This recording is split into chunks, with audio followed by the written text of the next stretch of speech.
Yeah.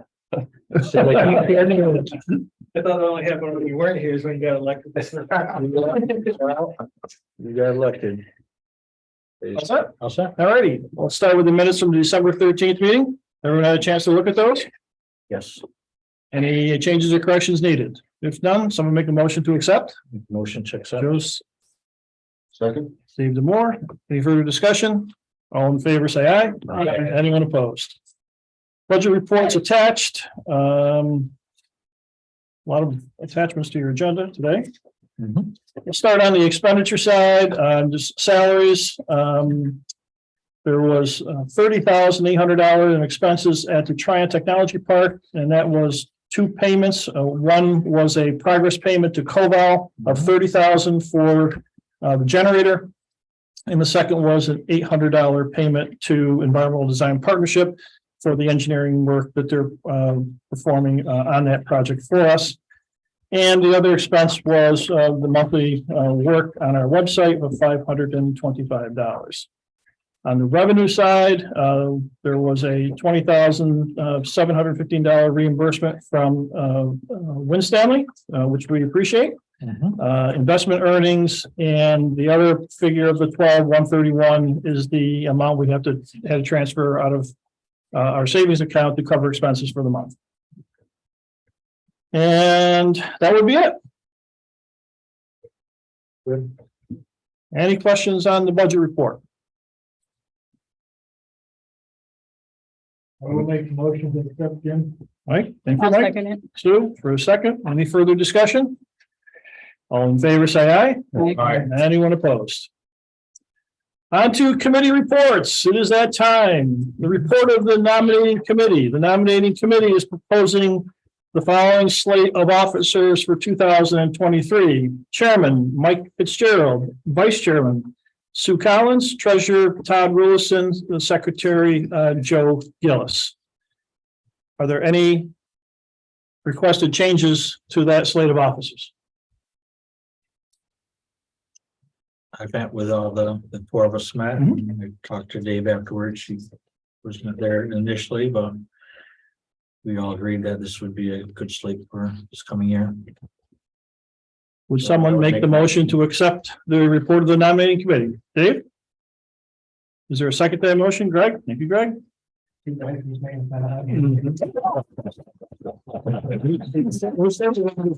Pushing votes for it. All in favor, say aye. Anyone opposed? Congratulations to our new officers. Mike, would you like to come to the head of the table, please? We have our new conference table. And you get to sign papers. Yeah, thank- My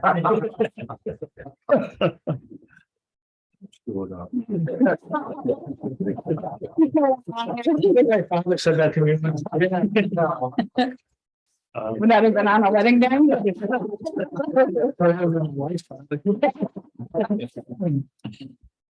I would just like to say thanks to Joe for his 2 years of service. Folks, you'll never know, but how much time Joe has put in, coming in, phone calls, conversations, whatever the case, has been greatly appreciated. And your commitment and dedication to the IDA has been greatly appreciated. So thank you, guys. Audit Committee, Mr. Chairman, you happen to be the one this month. Yes, I reviewed all the information that we put together. Just with Carol, I had to make one tweak to the treasury bills to reconcile it, just show that the amount of the bills, and then there's a cash component, small 500, and then there's an unrealized gain that I had her post to show it reconciled with the statement. But everything was in order. Very good. Under other reports, John, if Jack Wilson's not here, is there any report to make from the Board of Supervisors? I didn't bring any with me. Okay, that's the best report.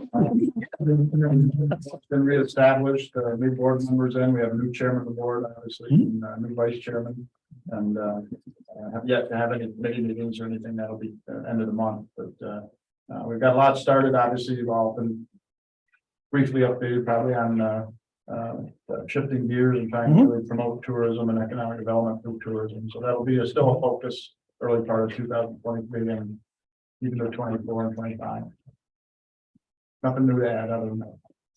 Very good. Thank you, John. Ken, CRG? Yeah, thanks, Jim. First of all, I just want to say thanks for the opportunity to give you this update. I know our board really appreciates your updates to us, and so we really appreciate the working relationship we Good. have. So there's 9 items. I'll just go through them real quick, and we'll the questions I'll try to answer. But the first one's kind of an interesting one. It's a new Fast New York grant program that just came out. It was announced $200 million fund. And the focus is really on infrastructure and pre-development work for sites. And what they really want to focus on is high-tech and microchip businesses manufacturing. So that's the intent. It's a new program, so I haven't even really had a chance to talk to Ron about it yet, but I guess my personal opinion is it's got a lot of potential. I think given our location between Malta, Albany, and Syracuse, we've got some opportunity, and maybe this will help.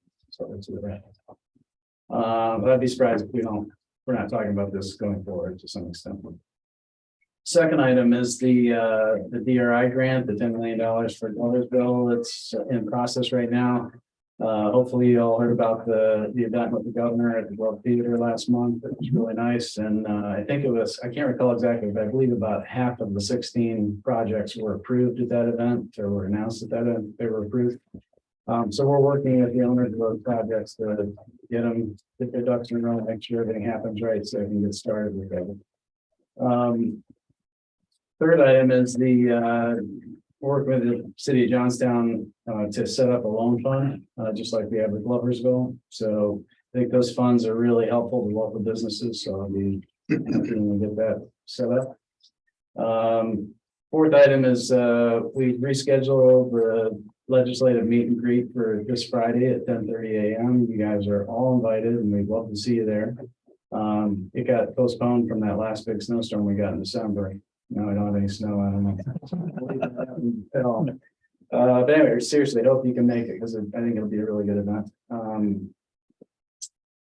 We did get an RFP, a request for proposal about for a location here. I think it was last month, and was not a fit. I looked into it, and I guess they were looking for a pretty large existing manufacturing site that was available, and we just didn't have any offer on that one. Next item is this group, maybe I think you probably saw this on a previous report, but the CRG has been involved for about a year, I think now, with a 6-county job development authority loan committee. And that committee just approved one of the first loans we've seen since we've been involved, and it was for a agricultural business. It wasn't in Fulton County, but it was for equipment purchasing, and we're just excited about the potential of it for our county. So that was some activity we were happy to see. Number 7's a startup business we're working on with site selection and business planning. I can't say a lot about it, but I can tell you it's a food producer, and so it'd be a nice complement to our other food production businesses. Number 8 is New York State just approved another $500,000 for Microenterprise CARES Act grant money. So this is not the regular Microenterprise grant money. This is CARES Act COVID recovery from COVID money. And I don't have I can't say that that makes it $1.5 million we've gotten in CARES Act money. Most of that money is out to businesses already. We've approved grants for over 30 businesses. Amounts range from $8,000 to $75,000 per business. Joe, you've been involved in that. One thing we are pretty happy about is that we've been told by the state that Fulton County is one of the highest amounts in the state in terms of money that's been awarded, and simply because we've been able to get it processed and get it out to businesses. So every time we get one used up, they're ready to give us another one. So that's good to hear. And the last one, Dolgeville, their brownfield opportunity area nomination study. I was able to find out they had 36 sites that have been nominated. Seemed like a lot to me for a town that size. Yeah. Really see what they come up with, but obviously they'll have to prioritize those and take the process forward, but the state's given them $136,000 so far in that study. And that's pretty much it, unless somebody has questions. I think just a comment, number one, you mentioned Malta, Albany, and Syracuse. The Wolf Speed project in the Rome Air Force Base should be coming on this line this quarter, so they're farther ahead than Syracuse is. Good point, yeah, thank you. All the more reason that it's got potential. Right. The glove sewing operation, that. Yep. Are you guys involved? Are they moving to your facility? Last I heard they are.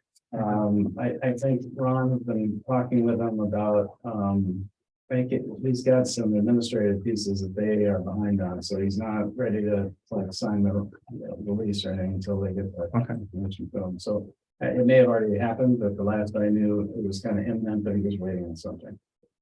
But yeah, that's fine. Is there anything going on with the Leader Hero building by chance? You took possession of that, right? Yeah, we did. There is one tenant that's likely to rent one of the buildings. I can't remember the address, but it's it used to be the production building where they used to make print papers. But I don't think at this point it's been finalized or official yet. But it's kind of a startup situation. Good deal. Yep. Thanks, Scott. Yep. Thank you. Alrighty. Moving on to old business, Nexus is reapplying for utility connections they need to do to secure needed incentives. Hopefully we have more to report at our next meeting on that. With our Win Stanley Enterprises project, the purchase and sale agreement that we executed with Win Stanley stated that Win Stanley must complete its due diligence by December 31 of 2022. Last month, Adam Win Stanley, who is here with us today, we'll talk to the board here in a few minutes, advised the IDA that for several reasons, he's decided to not purchase the 242 acres at Tryon at this time. Adam asked to have the due diligence, or we discussed extending the due diligence deadline. I emailed everybody about that, and all who responded said that they would be comfortable executing a second amendment to the purchase and sale agreement that allowed the due diligence period to be extended to February 28th of this year. That second amendment has actually been executed, and I'm asking now for a motion to retroactively authorize the vice chairman to execute that second amendment to the PSA. The vice chairman last year, Mike, had to sign it because Joe was under the weather and I didn't want to get near him. So would someone make any questions on that? Thank you, Greg. Is there a second to that motion? Second. Joe, thank you. Any further discussion? All in favor, say aye. Aye. Anyone opposed? Okay, Adam Win Stanley from Win Stanley Enterprises is here today to talk to you about his proposal to kind of convert the purchase and sale agreement into an option agreement. And with that, Adam, if you would, the floor is yours. Sure. Thank you for the opportunity to provide an update on Tryon. As many of you know, we've been working kind of feverishly over the last, kind of year and a half to drive user, growth into the park. I would say that I believe at this point that we've had some modest success. We came very, very close to landing Lowe's to do a new distribution center. We ultimately were runner-up on that deal. They decided to go to Rentschler Field in Hartford instead. But as Jim knows, since he was involved in a lot of the meetings, we had several, rounds of site visits and spent a lot of time, working with that particular group. I think, we've had, I think in general, I think manufacturing activity is picking up in upstate New York. We do have a showing next week with a 500,000 to 600,000 square foot manufacturing tenant. That is, I have given them a complete proposal on Tryon. They would generate 150 new jobs. Very substantial investment. They've got about 8 people on their site selection team that will be in town, and we're going to be meeting on site. I think I've responded to a lot of RFPs, but I think the biggest challenge at the moment right now is the economy is pretty bad at the moment. I think, right at this particular moment, really between September and into the first quarter, we still have very high inflation that has not peeled off the economy yet. So it's very difficult trying to price projects because it's pushing up the rents. Also, the cost of construction financing has gone from 3% to around 7%. Most of the big banks in the US, surprisingly, are out of the market right now. I'm sure a lot of you guys know that as well. Most of the action right now is with regional banks. Last night I was in Boston for a meeting with Citizens Bank, and I know that's a huge $150 billion asset bank that has no allocation for real estate capital for 2023 available. So not a particularly great time for a lot of the big banks. It's very selective. And I think that the concern for our company is it doesn't feel like right now, with high interest rates and high inflation, it doesn't feel prudent to spend $8 million to buy the campus, demo all the buildings. It seems like it's not a good outlay at this moment in time. But I also really wanted to come in person and let the board know that our company has made a number of very substantial investments. We've probably invested conservatively about $400,000 into the site, and that investment is really redoing the Alta survey, topographic information, wetlands mapping, all of the geotechnical analysis is done. We've gone over all the state permits again. We've done a utilities survey, and we've done very extensive environmental testing. And one of the things that we obviously did find is that a lot of the underground piping on this campus is lined with asbestos. So eventually there's going to be a very substantial remediation project that will have to be done. But I think all of that information has allowed my company to be well positioned to respond quickly to any users that are in this county, in this region, in the state that are looking for large land sites. And I think even though we're not prepared to spec close on the site right now, we are prepared to put up non-refundable option payments that I think will help the IDA's cash flows. But we wanted the board to know in person that we're still committed to try and drive users into the park, and we're not ready to abandon this project. We just think it seems like an imprudent risk to take at this moment in time, but we're still willing to invest time and money to make this a successful project. So with that, we're seeking the board's favorable review of being able to convert to an option where I would keep my staff and my team continuing to try and attract users to the park. And ultimately, I believe in the park and all the work that's been done to date. I think we've made some good investments. I forgot to mention that we did produce a marketing video as well, which was about a $30K outlay.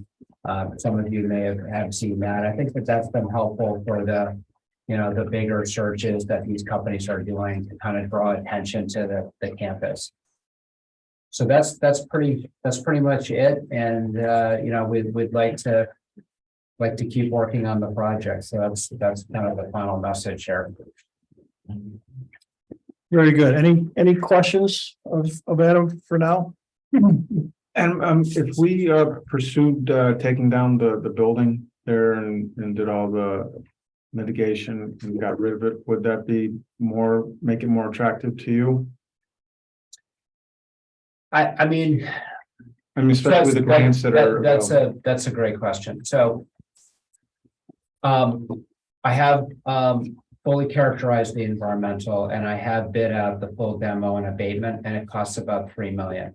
That's the cost to do that work.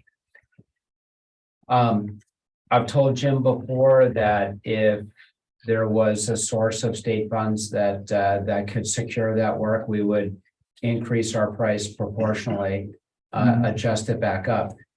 If that could happen, I think it would improve the showings in the short term, but I don't think it's absolutely critical. But I also recognize that it's not ideal having, break-ins and other, PM related problems. But I think, right now, I think if a source of funds for the state could be located, I know there's a lot of buckets of dollars out there. And it's not clear whether there is anything. I think it couldn't hurt. I mean, certainly, when you're driving by, in a bunch of black Suburbans with site selectors, and you're driving by all these dilapidated buildings, it's not perfect, but I don't think it's going to stop me from getting a deal done if I find the right user. Okay. So as Adam has discussed, in front of you is the draft, final draft of an option agreement, which is actually going to be a third amendment to the original agreement that we executed with Win Stanley. Under it is agreed, the purchase price, one of the things that Adam has agreed to is that this would be a 3-year option.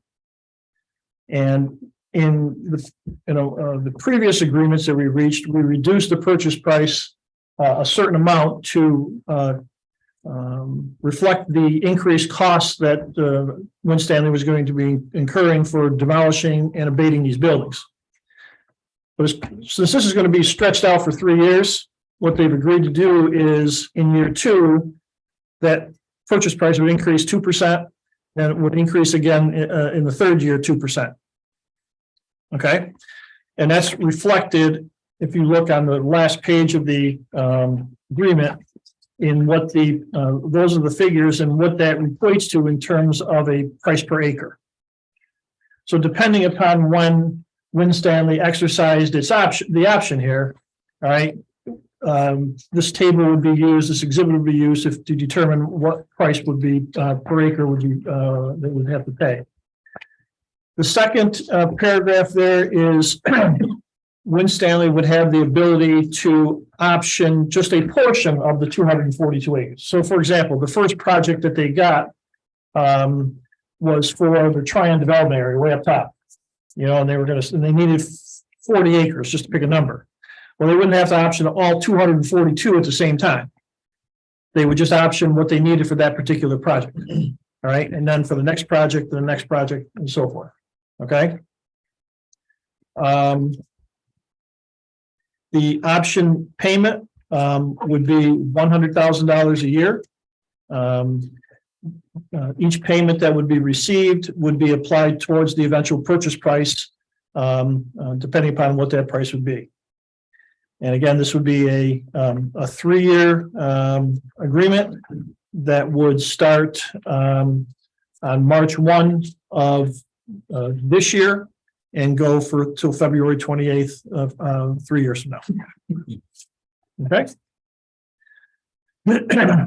Questions? Yes, sir. Quick question.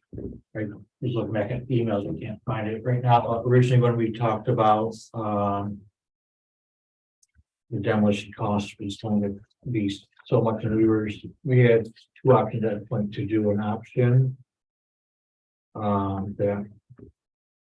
Which is this? We do a 3, but This option. in that one there, we said it would be $4 million or 3.975. But if we did an option, I believe you had said you would pay the full value. You would be covering all the cost of the demolition. Now it seems that it's only but $4 million. So I understand things have changed. But- Yeah, I mean- But that was the original deal, right? But that language still appears in the amendment. This is the third amendment to that agreement. But before that was on the table, we decided we'd rather have $4 million instead of taking options with him reimbursing us $5.8 million at that point. Wait, maybe I don't understand. Yeah, I mean, the history behind the mechanics of the deal is, Joe, is you are correct. At one point I said to Jim, I've always had $1 million in my budget for abatement. It turned out to be 3 million. So Jim and I had kind of talked about a contribution of 2 and 1 so that we could get the math to work. I think I had every intention to move forward and just spec close on the site at the 4 million number. I think ultimately, that was like, that might have been like a week before Thanksgiving or something like that. Yeah. Then in mid-December, when they raised rates again, it's like construction starts in the US right now are off 60% this year. It's just really continued to get worse. And it's caused me to kind of pause internally within my own company and say, hey, does it really make sense right now to put out 8 million? And that's when I called Jim and said, hey, I don't know if this is the right project for us right now. And so we decided at that point versus us walking away from the project, which I think we were heading in that direction. I believe in the project. I just think that it's just poor timing at the moment. It's not to say that we won't be successful, but it doesn't feel prudent. So at that time, Jim and I then converted back to the option so that we can continue to work on the project. And we've had we're generating user activity. That's the most important thing. We have the information to respond professionally to users in the market. I personally believe in the project. I drive out here for every showing. I meet with every group. I mean, No, I know we just haven't hit the right deal. And so I think it's more of a decision at this point that we're willing to put up $100,000 a year. One thing that Jim did not mention is if we walk from the deal, those are non-refundable. Right. So, but they're applied to the purchase price when we close. So we're continuing to invest. And, it's important to recognize that you do need, we're contributing to the mowing, we're contributing to jobs, whatever, we're not like trying to do this on the cheap. We're making investments to help, make this project successful as well. Joey, you're right. That's what was proposed back then. That's not what's being proposed now. All right. Okay. Just a quick question about the overall market that you're working in right now. Obviously, financing is becoming a problem for your industry. Can you speculate a little bit on where you think that is leading the market for those companies that are looking typically for this kind of thing? I mean, is there still a market at all considering the construction costs and supply chain shortages, or are companies sort of pulling back a little bit and pausing the wait? So it's a great question.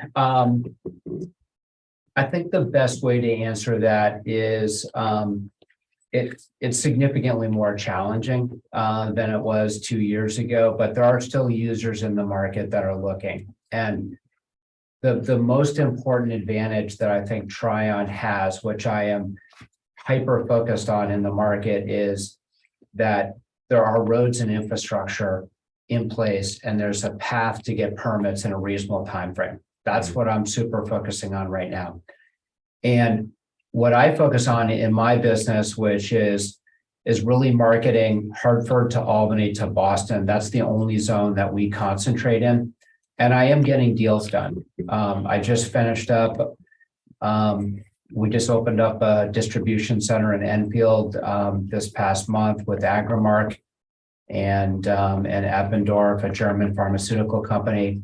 I just executed a huge deal with Target in Windsor within the last 60 days to build a giant freezer facility. So we are doing deals. It's harder, but I wouldn't say it's wiped out. And so I just think it's important that our company believes in Tryon. It's going to take some real work to sell its attributes, and that's what we're focused on.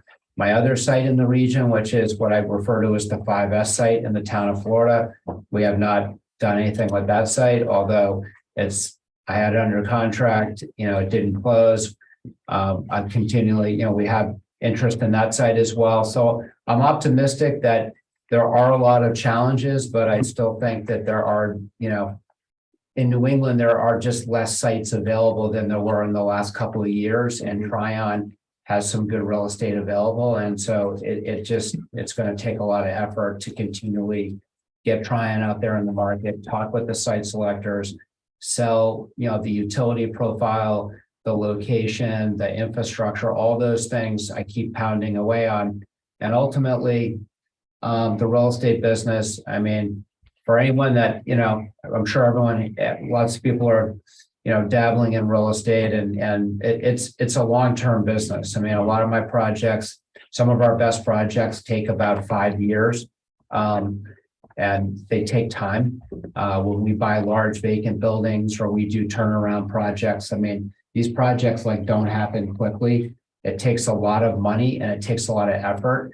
And, a lot of that effort is me or people on my staff getting in the car, driving out here for the showings, and making the effort to sell the campus, and not pushing that work to a broker or someone that is not as familiar as I am at this point. Okay. Thank you. I guess I have a comment and see if you agree with this. I guess there's a comment, then a question response. Working for a regional bank, what I've seen is what historically was the model for financing has significantly changed in the last 12 months. One, because of rising interest rate, but two, I think more importantly, the inverted yield curve where long-term rates are lower than the short-term rates. And what typically banks would look to do during the construction phase of the contract is have that interest float.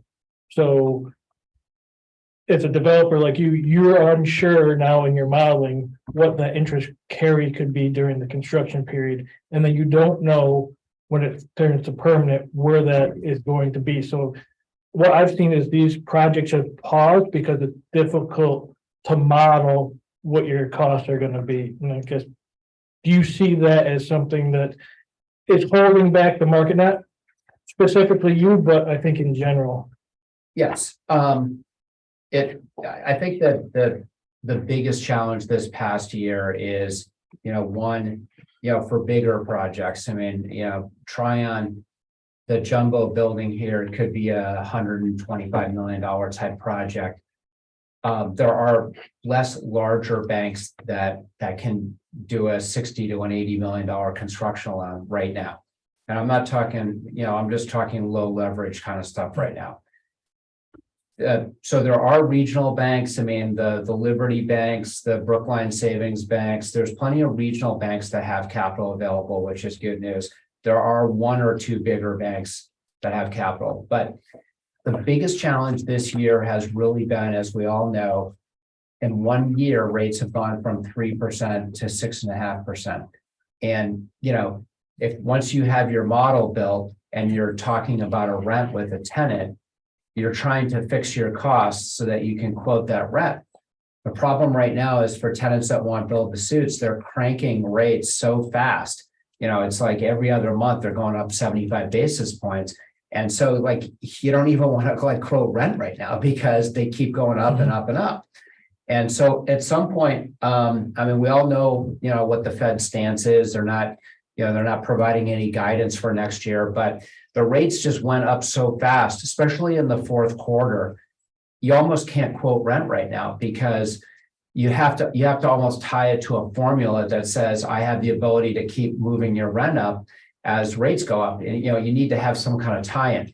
So all of those types of mechanics of our business have really been in flux in the last 4 months or so, which then caused me to reach out to Jim and just say, hey, if I can't even quote a rent, it's there's no reason to even work on this project. Now, going into 2023, I think that the damage has been done. I think rates have gone up, things are cooling off. I mean, you know, everyone's seen the headlines. I mean, Amazon's going to lay off 18,000. Everyone's got the layoffs coming. I think things are tempering down.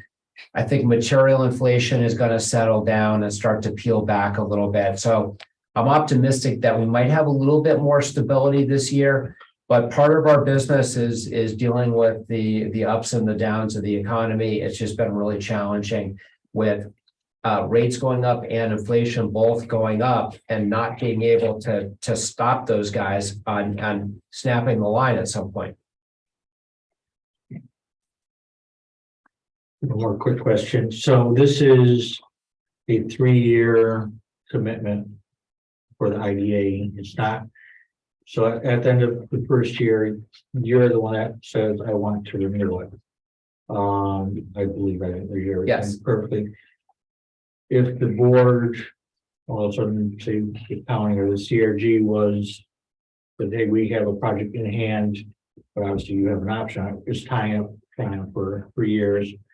Would the board ever want to put in language that every year we have the choice to renew it or not? I mean, I did that when I sold the bottle on campus. I've sold businesses and they have an option to renew, but I also have an option to not accept the renewal. I give them, 6 months notice that, no, I don't want to extend it. Is that anything that the board feels, tying it? I think originally when we talked about, I don't mean to be adversarial, I'm just trying to protect our board and have options for us. I know why we decided to do the $4 million instead of having a 3-year option was that you didn't want to wait, have this extended for 3 years and not possibly have anything. We figured getting $4 million was the better option. That's what we voted on as a board. So as it's written now, you have the controlling thing. So at the end of year 1, you can walk away, of course. Or, well, us as a board, we can't say, no, we feel at this point, we'd like to sever ties with you and do our own thing. Is that what this is saying, Jim or Karen? I mean, I'm not trying to be a jerk boss. I'm just trying to. I get everything for 3 years. Possibly we might have a better option. We're developing it's a 3-year partnership. Okay. Okay. Yes, it is. And, I think it's a great partnership. I think if a company comes to us by chance, you're gonna send it to Adam. Okay. Which is, we've done that this past year and a half where we've had a relationship. So, Adam has brought, more companies to Tryon in the last year and a half, than we brought in previous 7 years total. No, I think he's done. And unfortunately, none of them came to fruition. But the fact that there were that many companies walking the grounds out there, and in a couple of them, it was very close. And so, I think it's a great relationship that we have, and I think it's going to lead to us fulfilling our goal of getting companies out there. But yes, this would be a 3-year commitment. Okay. On our end. Yep. Okay. So Joe, if I can tackle that question as well. I think for me and talking about this, as I said before, it really tracks back to the real estate business and what I do and how I think my company has been successful is that we are long-term investors. So, all the communities that we invest in, we don't sell our real estate. And it takes a ton of time and money on these projects. And I think for our company, for me, and some of you have met some of my lieutenants like Linda Costanzo and I have a lot of staff that's been working on this project. It's just too short term to make it like a year-to-year commitment that we could be canceled. And as Jim said, it's a partnership. It takes a lot of time and effort. It's a 3.5-hour drive for me to get here from the Boston area. Sure. And so I'm making the commitment to this board that I'm going to continue to dig in. And even though I haven't been successful so far, I believe in this campus that we will be successful and that there will be good companies that come here. And I'm asking that the board consider a 3-year commitment. And as Jim said, it's a partnership that's a two-way street. Every single user that either comes in through ESD or the brokers, I typically will reach out and Jim and I will talk about it. And, some things don't make sense. I mean, some things come along where somebody wants to build a greenhouse, okay, they want 20 megawatts of power, things that I don't think generate jobs or they're trying to push too much risk on this group or our group, whatever. So I think it's a good relationship right now.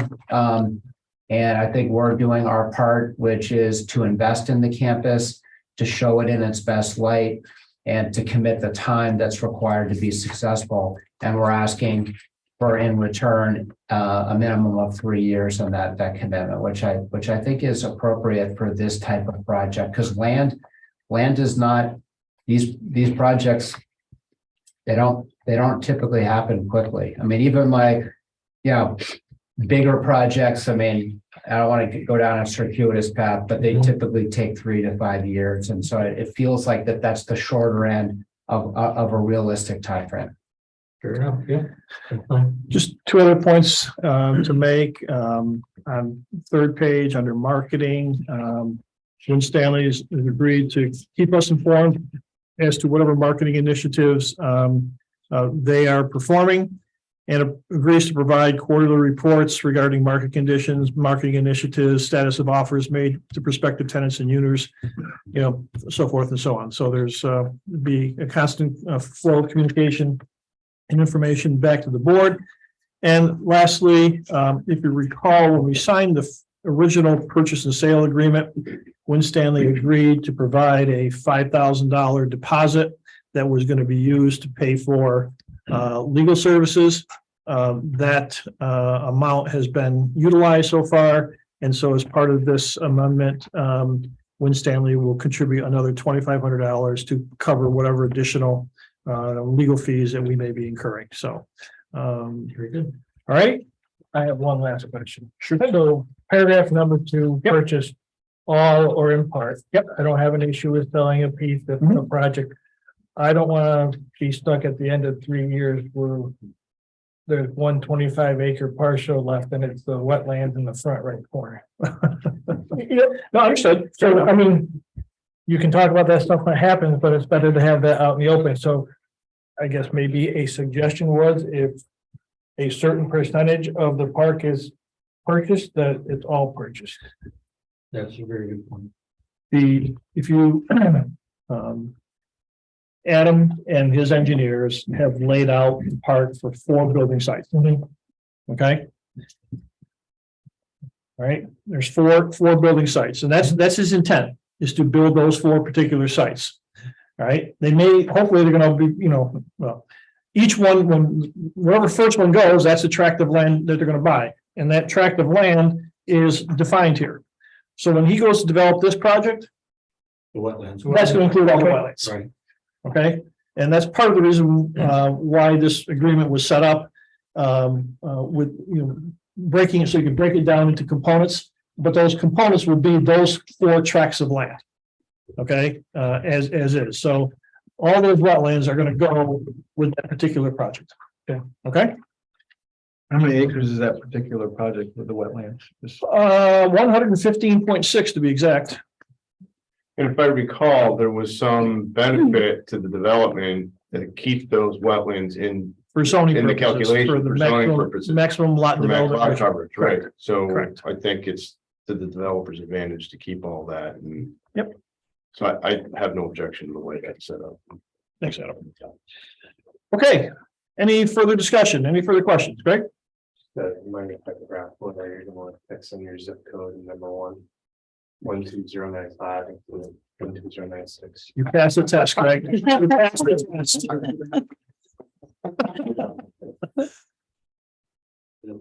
Amazing. Can't wait to go back to Brooke and tell her.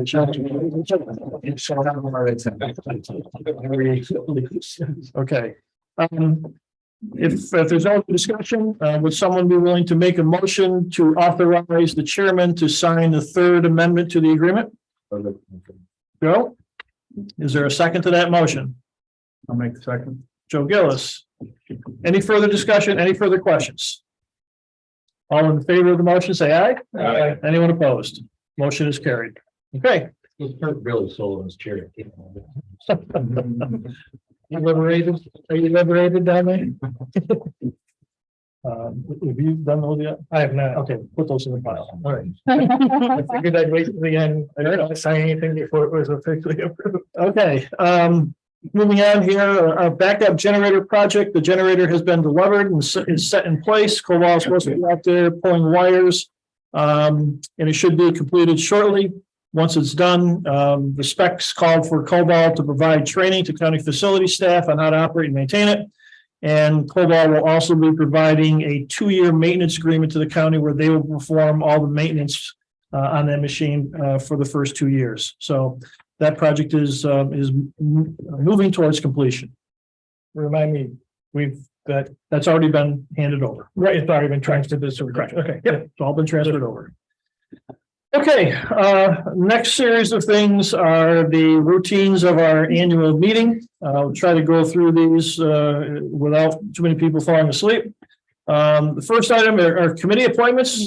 These are the edicts of the new chairman. So look at your committee appointments for 2023, and those are the committees that the chairman has designated for this year. Moving on to staff appointments, your bylaws require that the board annually appoint an executive director, a chief financial officer, and an auditor. So if we could start with the first one being the appointment of an executive director, would someone be willing to make the motion as shown on the agenda? Greg? Is there a second to that motion? Second. You're not going to? Todd said yes. Vote against you? All in favor, say aye. Aye. Anyone opposed? Appointment of chief financial officer, someone be willing to make that motion? Make that one. You got two, okay, Mike and Dave. Any further discussion? All in favor, say aye. Aye. Anyone opposed? Appointment of auditor, the Weston Company to do the IDA's audit for 2022. Someone be willing to make that motion? Sue? Joe, thank you. Here's one I got. All in favor, say aye. Aye. Anyone opposed? Legal services, recommending the IDA again retain Fitzgerald Morris Baker Firth to be IDA counsel for 2023. Would someone make a motion to authorize the chairman to execute an agreement? I would love to. Thank you. Wholeheartedly, Joe. Wholeheartedly. I'll second. Thank you, Dave. That was too easy. 10 seconds. All in favor, say aye. Aye. Anyone opposed? Depository of IDA funds per our investment policy, we're supposed to designate what banks would be eligible depositories. And as we historically do, we designate all banks in Fulton County to be potential depository of IDA funds. Would someone be willing to make that motion? Dave? Second? Greg, thank you. All in favor, say aye. Aye. Anyone opposed? Financial report, the chief financial officer's, would you say about 6 inches thick? About 6 inches. About 6 inches thick, has been finalized and sent to the Weston Company, and it's that report that forms the basis of the Weston Company's audit. So that work has been done. Onto our IDA board questionnaire, which you folks all filled out back at our November meeting. I know you've been waiting patiently for the results of this. They are attached, it's attached to your agenda someplace. Toward the back, Towards the back, okay? third page from the last. Yes. For the most part, everyone agreed with the various criteria. There were a couple who were not fully agreed. And I guess I'll just go through these quickly. The four, that were under listed as somewhat agreed. Board members comprehend their role and fiduciary responsibilities and hold themselves and each other to these responsibilities. The board sets goals to accomplish its mission. We're going to talk about those here in a few minutes. The board exercises appropriate oversight of executive director and CFO, including setting performance expectations and reviewing performance annually. And the last one was board members demonstrate leadership and vision and work respectively with each other. I guess my question to you, to the board members, do any of those rise to the level of wanting to take it, of doing something, taking an action? I think we work well together. I would worry if it was in the somewhat disagree column. Great. Or if we started seeing 2s and 3s, like 4 and 3. Right. Yeah. I don't see any of that. I see this as an interpretation. You can't score 100 all the time, so. Yeah, this is about a 98. Yeah. Okay. So just a quick question on the oversight. Mhm. The CFO. Yep. Do you or do we, does she get objectives from you or goals from us? Is there a review process done or I don't ever remember. You have not, the board has not given direct oversight to her, although I shouldn't say it. You do through the internal financial control system that you put in place. Right. That basically sets the guidelines for which she's supposed to operate under. Okay, which we're going to talk about here in a second. I work with her closely too and give her guidance at all times. Okay, we work quite a bit together. Okay. Okay. But in terms of if that's something that the board wants to get more involved with, you certainly that's your responsibility as a board. Okay, to provide oversight to both her and myself. Right. And I just think, we had this discussion the other day, and I would hope that if you folks or any one person thought I was not doing something a certain way, wanted something changed, had something critical to say, that you say it. I would. I know you would. You have. Okay. So, And I also think as it relates to Carol and the CFO role, Weston Company does an independent audit. And we get a management letter associated with that, which would list anything that was out of order that we weren't doing correctly. I believe at least the ones I've seen since I've been on the board, there's been no issues raised in that management letter. I think if Weston Company came back to us with a management letter and said, there's something that you need more control over, we would address it then.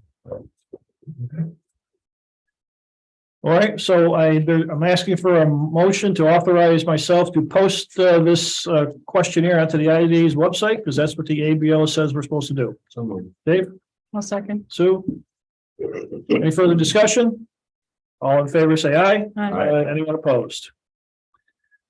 Next is the performance and measurement report, which is out right just before the document, two of them just before there. It's right after the fast information about that it was attached to Kent's report.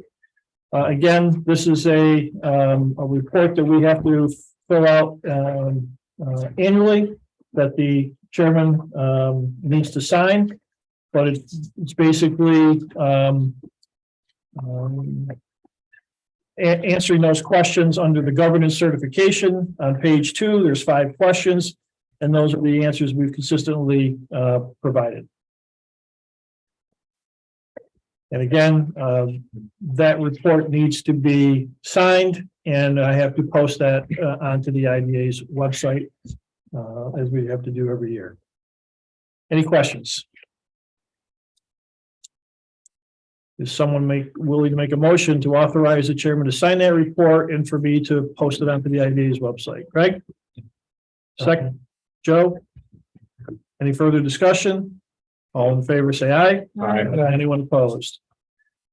Next one is our annual assessment of the effectiveness of the IDA's internal financial control system.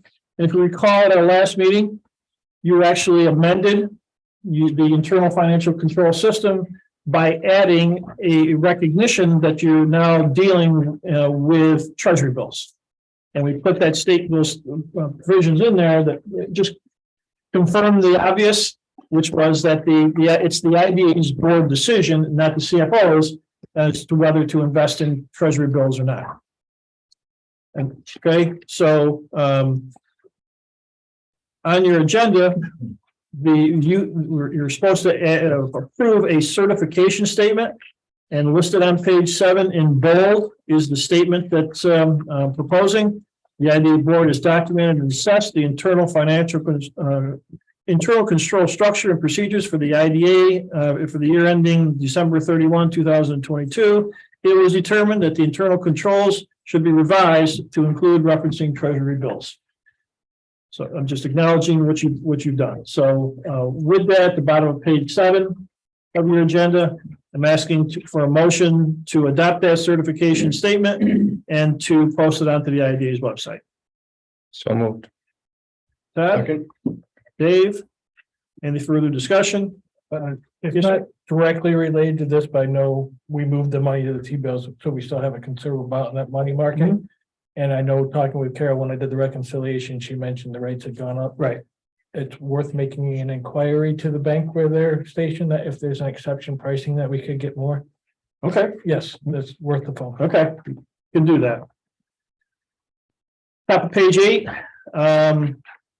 asking for a motion to renew our gold membership with the Center for Regional Growth at a cost of $1,000. Make that motion. Joe? Is there a second to that motion? Second. Todd? Any discussion? All in favor, say aye. Aye. Anyone opposed? Pilot report is not complete because we haven't received all of the responses back from both companies and municipalities, the school districts. So I'm going to have to wait until your February meeting to give you that final report. Okay. I know you've sent a couple letters. Do we start making phone calls after a certain point?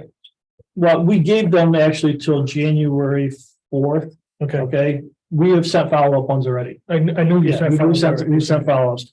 I gotta send a follow-up to the follow-up here shortly. So we'll probably start making phone calls. Okay, But that happens every year. Yes, doesn't it? yeah. Tracking it down. Yeah. Yep. 2023 goals. Okay, well, first the board a year ago established 6 goals for 2022. Complete the sale of land at Tryon to Winstanley. Well, we haven't, but we've executed now an option agreement. Identify potential sites for development. Potential sites have been identified and this board's waiting for direction from the county relative to those sites. Continue board training. We did a lot of that this past year. Work with National Grid to expedite hurdles for potential projects. We got Sue appointed to the board to help in that regard. Conduct a summit of all economic development agencies. Well, a summit hasn't been done, but we're having monthly meetings with the core group, as we call ourselves, with John, Ron, Scott, and myself. And lastly, help the county create Fulton County Sewer District number 4, and that was completed. So we did achieve a number of the goals that you had set out. Now the time is for 2023. Any particular goals that you would like to consider for 2023? I had a list I put together. Yep. Fire away. We've already had discussions internally about identifying and developing shovel-ready sites. So I think that should be number 1 on the list. I know we've had the analysis done. I know that we're meeting with CRG and there's a core group again. So I think that should be one of our goals. I think we should have a plan for the business park for possible alternative uses. We've already talked about this year, if maybe high density housing might be a better answer out there because it's been sitting there for a long time. I guess we should have some discussions about brownfield remediation. That might not be our role, but if we could be assistant in any way of assisting with that, I think that would be a good idea. And then the 4th one I had was to seek funds for asbestos abatement at Tryon if available. Those were the 4 off the top of my head. I would amend that to say in demolition as well. Yeah, Any others? Just a quick question, with the brownfield, I mean, what do you think that we can do? I mean, you said assistant, but I just know what the CRG is doing, which is through association with them. They've got a pretty good handle on that right now, I would believe. I mean, they've got sites already targeted and, Well, there's efforts underway in both yeah, the county as well as for Edinburgh. right. So I'm not saying it can't be a goal, Right. but just, I'm just thinking if we can be of assistance of any way. okay. You're always supportive of them. I think to phrase it, to continue to support the CRGs and counties, identification of BOAs and developing redevelopment strategy Right. for those sites. Okay. I don't think we're the leadership on that task, but I think as a goal, we should be there to assist. Any other suggestions? Could we have a goal where we have at least one meeting where the CRG and the IDA are all present for some sort of powwow or meet and greet or, I mean, I'm new to this board, so I don't know the CRG board at all, so maybe at least one meeting. You know. You're ready. Well, the first meeting I wanted to go to, I can't, well, that Zoom. Well, you're down for the January. meeting. Yeah, and I put the January on my calendar and I also put the February, even though I'm not the appointed person. If I can make it, I'm gonna go. Yeah, we can certainly put that down. I mean, going back 3-4 years ago when we had the thing out at the college, so they were good hosts and it started the ball rolling, but then things kind of stopped again. And I guess that's Well, what. if it was 3 years ago and then COVID hit, That's right. now. everything went to. I think we just gotta finish this task because like we always have good ideas, it seems, and yes, I think continuing our association with the CRG and us openness. So we know what we're each doing. And the big, Okay, well, that gives us 5 goals. I will write those up and we'll bring those back at the next meeting. You can formally approve those or add or delete. and training too. Yeah, we're gonna carry on the continued board training. That's a good one. Training is always good. Jim, just a side comment, it's just interesting that you raised that point about getting the two groups together again. Because it came up at our last meeting too, there was a lot of interest. Good. Okay, other business. We have some fire tax bills that are due for the properties that the town, the ID owns in the town of Johnstown. This is an annual thing that we do, asking for I'll make a motion to pay the bills. pay the bills. Thank you, Sue. Joe usually likes to make that motion. No, I just. No. Things like that. Joe Gillis usually likes to make that. Joke and stuff. Okay, all in favor, say aye. Aye. Anyone opposed? Very good. Asking for a motion to go into executive for the reasons shown on the agenda. Would someone be willing to make that motion? Greg, is there a second? I'll second. Mike, all in favor, say aye. Aye. Anyone opposed? 5:05 PM. Back on, Scott? Okay, motion to close the meeting. I'll make a motion. Joe, Second. all in favor, say aye. Aye. Motion is carried. We are closed at 5:34. We'll see you all.